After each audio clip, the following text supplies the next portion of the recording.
आज ही ओला dock app download करें। ओला dock, doctor का अपॉइंटमेंट आसानी से। अस्सलाम वालेकुम, मेरा नाम डॉक्टर ज़ैनब अतीक है और मैं डेंटल सर्जन हूँ।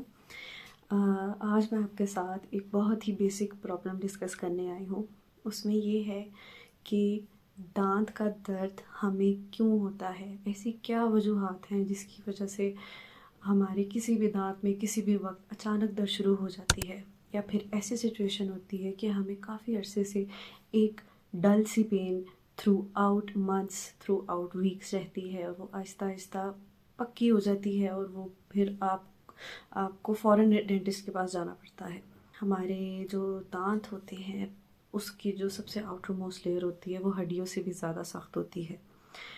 उसको तोड़ना इतना आसान नहीं है, लेकिन कुछ हैबिट्स हमारी ऐसी होती हैं जिसकी वजह से वो लेयर या तो ख़राब हो सकती है, या उसमें कैविटी बन सकती है, या फिर वो एरोड हो सकती है। ठीक है, अब सबसे पहले मसले पे मैं आती हूँ, वो है कि पल्पाइटस। पल्पाइटस क्या है? जो हमारी दांत की सबसे अंदर वाली तह जो होती है, जिसमें हमारी सारी आर्टरी, सारी नर्व्स होती हैं, उसमें कोई इन्फ्लेमेशन हो जाती है। अब वो इन्फ्लेमेशन किन वजह से हो सकती है? या तो केरीज हो सकती है, या कैविटी बन जाए दांत में, या फिर कोई एसिडिक चीज़ें, कोल्ड ड्रिंक्स, कैंडीज़ हो गई, या फिर कोई मीठे के शौकीन जो लोग होते हैं। चीनी हमारे लिए एसिड है, जो कि हमें नहीं पता चलता। चीनी इज़ बेसिकली एसिड। वो हमारे दांत को घोल देती है और फिर उसकी अंदर वाली तह जब एक्सपोज होती है तो उसके अंदर बैक्टीरियाज, इन्फेक्शंस, और इवन हमारा अपना थूक भी जब जाता है हमारे मुंह के अंदर, वैसे ही बहुत बैक्टीरियाज होते हैं हर वक्त, वो भी अगर अंदर चले जाएं तो उसमें इन्फेक्शन हो जाता है। ठीक है, पहली बात तो ये है कि आपके दांत में अगर आपको कोई कैविटी नज़र आती है, कुछ थोड़ा सा पीस आपको टूटा हुआ महसूस हो रहा हो, आपको उसकी फ़ौरन फिलिंग करा देनी चाहिए। जितना आप उसको डिले कराते जाएंगे उतना मसला बढ़ता जाएगा और उतना ही स्वेयर मसला बनता जाएगा। महंगा भी उतना ही होगा।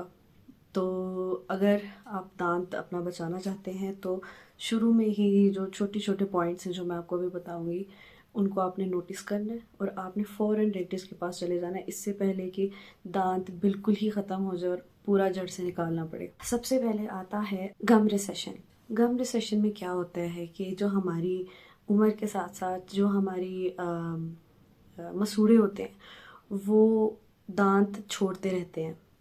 ये मल्टीपल रीजंस की वजह से हो सकता है, या तो आपको कोई सिस्टेमिक बीमारी हो, कोई शुगर का मसला हो, ब्लड प्रेशर हो, या फिर आप अपनी ब्रशिंग सही तरह नहीं कर रहे, आप बहुत एग्रेसिवली कर रहे हैं जिसकी वजह से गम्स ऊपर जा रही हैं। इन चीज़ों का आपने बहुत ख्याल रखना है। आपने ब्रशिंग अपनी बिल्कुल नॉर्मल रखनी है, घुमा घुमा के ब्रश किया करें। कभी आपने इस तरह नहीं करना, ना ऊपर नीचे करना है। जितना आप जोर लगा के करेंगे वो आपके दांत साफ हो जाएंगे, उसके साथ साथ दांतों की ऊपर वाली लेयर भी उतर जाएगी। तो इस चीज़ का आपने ख्याल रखना है। ब्रशिंग पर एग्रेसिवनेस नहीं दिखानी, बिल्कुल नॉर्मल ब्रशिंग करनी है। ठीक है, दूसरा आपने अपनी बाकी की सेहत भी जो है, जिस तरह शुगर हो गई या फिर जो भी आपको खुदा ना खास्ता कोई मसला है, उसका आप इलाज टाइम टू टाइम कराते जाएं, क्योंकि जिस्म में अगर कोई ख़राबी होती है तो दांतों में भी मसाइल शुरू हो जाते हैं। ये हमारा था पहला गम रिसेशन। उसके बाद आता है इनेमल एरोजन। इनेमल एरोजन में ये होता है कि आप कोई, जिस तरह मैंने पहले बात की थी, या तो आप मीठी चीज़ें ज़्यादा पसंद करते हो। ठीक है, बेसिकली एसिड का हमारे दांतों पर जब ज़्यादा कंजप्शन होती है, एसिडिक ड्रिंक्स जो हम सोडा पीते हैं, पेप्सी होगी, सेवन अप होगी, ये सारी एसिडिक ड्रिंक्स हैं। ये जब हम पीते हैं तो ऊपर से इनेमल की लेयर वही वैसे ही फिर वो उतरती रहती है। दूसरा इरोजन की एक और वजूहात भी है कि अगर आपको स्टमक प्रॉब्लम है और आपको एसिड रिफ्लक्स बहुत ज़्यादा होता है, तो मुंह से एसिड, आपके मैदे से एसिड मुंह की तरफ आता है, तो उसकी वजह से भी दांत कमज़ोर होते हैं, इनेमल आपका रिमूव होने लग जाता है। ठीक है, तो वही बात है कि आपने अपनी पूरी सेहत का मुकम्मल तौर पे ख्याल रखना है, तो ही आपके दांत भी सही रहेंगे। तीसरी चीज़ आती है टूथ डिके।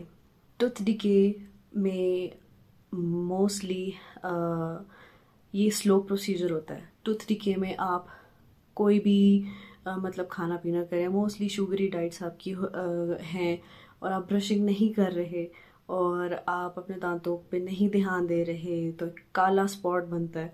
काले स्पॉट से फिर वो वहाँ से घुलना शुरू होता है। हमारे मुंह के बैक्टीरिया की खुराक शुगर है, ठीक है, वो उसको खाएंगे और वो हमारे दांतों पर इफ़ेक्ट होगा उस चीज़ का, और फिर वो अपना काम शुरू कर देते हैं कि वो इनामल को उन्होंने रिमूव कर देना है। अगली जितनी जितनी तहें हैं उसको वो एक्सपोज करते रहेंगे, फिर आहिस्ता आहिस्ता वो पल्प तक चले जाएंगे, तो उससे फिर वही पल्पाइटिस भी, ये सारी चीज़ें इंटरलिंक्ड है।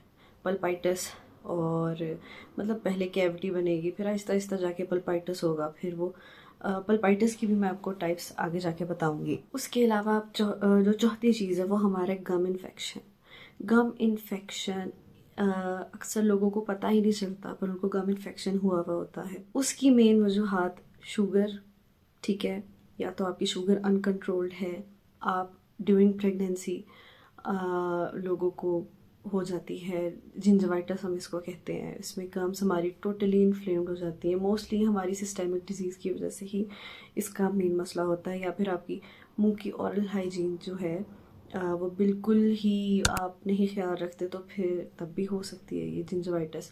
अगर हम इसको नहीं कंट्रोल करते, अगर गम्स इन्फ्लेम्ड महसूस होती हैं, आपको पेन होती है चबाते हुए, वैसे भी हर वक्त आपको दर्द रहती है, तो वो जिंजवाइटिस होता है। अगर आप उसका इलाज नहीं करते, जो उसकी मेन रीज़न है उसके पीछे, जिस तरह अगर शुगर है या फिर कोई भी वजूहात है, अगर आप मुंह की ओरल हाइजीन भी अपनी सही नहीं रख रहे, तो भी आपको मतलब वो सारी चीज़, उन सब चीज़ों का आप ध्यान रखेंगे तो आहिस्ता आहिस्ता जिंजवाइटिस भी ख़त्म हो जाएगा।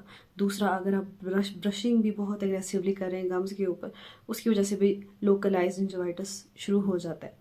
अगर हम जिंजवाइटिस को सही नहीं करते तो वो पेरियोडोंटाइटिस बन जाता है। पेरियोडोंटाइटिस ये है कि हमारी जो बोन्स होती हैं ना, गम्स के अंदर जो बोन्स होती हैं, वहाँ तक इन्फ्लेमेशन स्टार्ट हो जाती है, फिर वहाँ इन्फेक्शन शुरू हो जाते हैं।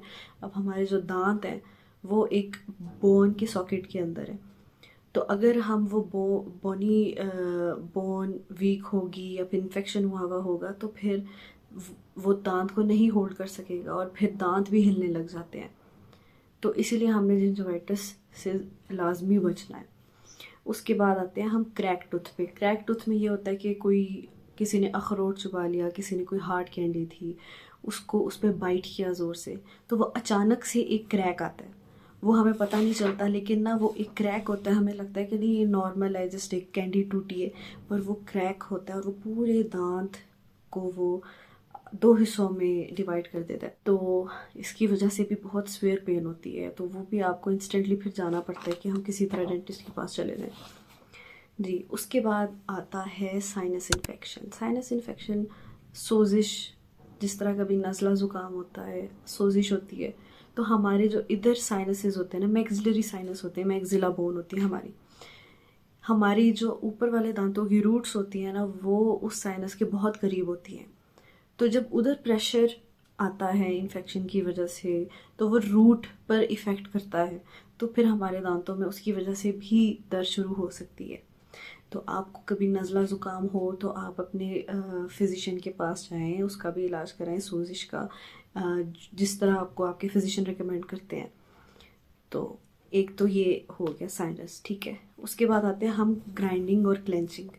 कुछ पेशेंट्स होते हैं जिनको या तो गुस्सा बहुत आता है, या उनकी हैबिट होती है दांतों को ऐसे रगड़ने की आपस में। इसकी वजह से मुख्तलिफ मसाइल पैदा होते हैं। एक ये है कि हमारे कांस्टेंट क्लेंचिंग की वजह से जो फेशियल मसल्स होते हैं वो थक जाते हैं। जब वो थकते हैं, जिस तरह अगर हम बॉडी का कोई भी मसल ओवर एक्सर्ट करेंगे तो उस मसल में पेन स्टार्ट हो जाएगी, वो स्टिफ हो जाएगा।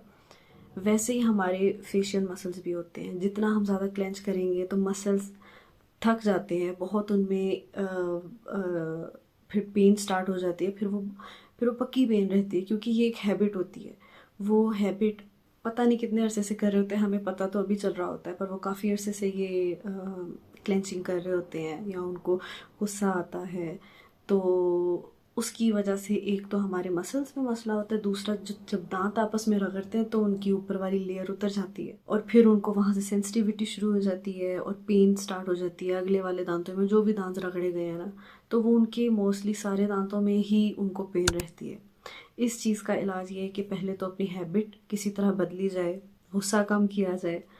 दूसरा कुछ चीज़ें होती हैं, माउथ गार्ड्स होते हैं, वो इंसान किसी डेंटिस्ट के पास जाकर उनसे ले सकता है। वो रात को जिस तरह जब रात को लोग जो क्लेंचिंग करते हैं, फिर उससे रात की क्लेंचिंग उनकी कंट्रोल हो जाती है। फिर हम आते हैं डेंटल प्रोसीजर पर। अब कोई पेशेंट आया है, उसने अपनी रूट कैनाल ट्रीटमेंट कराई है, ठीक है, उस दौरान तो लोकल एनेस्थीसिया लग गया था, तो लोकल एनेस्थीसिया के बाद असर आहिस्ता आहिस्ता ख़त्म होता है, ठीक है। हमने पल्प वगैरह निकाल ली, सारा कुछ, सारा प्रोसीजर सही तरह हो गया। उसके बाद फिलिंग्स हो गई। घर जाकर उनको एक हफ़्ता मिनिमम में या मैक्सिमम इतना उनको थोड़ी बहुत उस दांत में पेन होगी।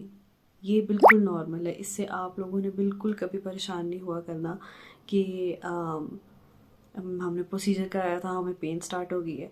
कुछ देर के लिए वो पेन होती है, उस किस्म की नहीं होती जिस तरह प्रोसीजर से पहले हो, वो तो बिल्कुल बर्दाश्त के काबिल नहीं होती।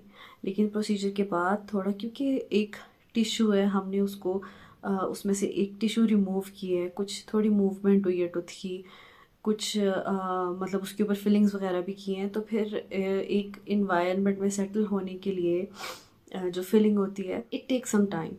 उसके बाद आहिस्ता आहिस्ता बिल्कुल वो नॉर्मल हो जाता है, तो उस दौरान आप लोगों ने परेशान नहीं होना। आखिरी चीज़ मैं आपको बताऊँ, ब्लीचिंग। जिस तरह मैंने अभी एक शॉर्ट भी बनाया था, उसमें मैंने बताया था कि ब्लीचिंग प्रोसीजर्स होते हैं, टीथ वाइटनिंग प्रोसीजर्स होते हैं, ठीक है, या तो एट होम होते हैं या फिर मतलब आपको किट दे देते हैं, वो 2 हफ्ते की 2 हफ्ते को लगातार आपको लगानी पड़ती है, ठीक है, या फिर आपको डेंटल क्लिनिक में ही आपकी वो ब्लीचिंग स्टार्ट एक दिन में करके ख़त्म कर देते हैं। पाकिस्तान के टॉप डॉक्टर्स के साथ अपॉइंटमेंट बुक करें, वो भी पेशेंट फीडबैक देखते हुए। आज ही ओला डॉक ऐप डाउनलोड करें। ओला डॉक, डॉक्टर का अपॉइंटमेंट आसानी से।